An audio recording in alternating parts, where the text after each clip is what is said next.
మీకు తెలుసా, మన భారతదేశ రాజ్యాంగం గురించి కొన్ని చాలా ఆసక్తికరమైన విషయాలు. చాలా మందికి తెలియని నిజం ఏమిటంటే, మన రాజ్యాంగం మొదటి ప్రతిని కంప్యూటర్లతో టైప్ చేయలేదు, అలాగే అచ్చు కూడా వేయలేదు. అవును, మీరు విన్నది నిజమే. ప్రపంచంలోనే అత్యంత పెద్దదైన మన రాజ్యాంగాన్ని పూర్తిగా చేతితోనే రాశారు. ప్రేమ బెహారీ నారాయణ్ రాయ్జాదా అనే గొప్ప వ్యక్తి చాలా అందమైన ఇటాలిక్ శైలిలో ఈ మొత్తం పుస్తకాన్ని తన చేతిరాతతో పూర్తి చేశారు. దీనికోసం ఆయన ఎలాంటి పారితోషికం తీసుకోలేదు, కానీ ప్రతి పేజీలో తన పేరు రాసుకోవడానికి అనుమతి అడిగారు. అలాగే ఈ రాజ్యాంగాన్ని రూపొందించడానికి ఎంత సమయం పట్టిందో మీకు తెలుసా?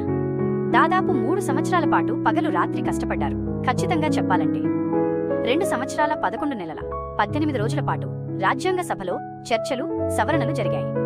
అప్పటి మహానుభావులు ఎంతో దూరదృష్టితో ఆలోచించి భవిష్యత్తు తరాల కోసం దీనిని రాశారు. చాలా మంది అనుకుంటారు మన రాజ్యాంగం వేరే దేశాల నుండి కాపీ కొట్టారని, కానీ అది తప్పు.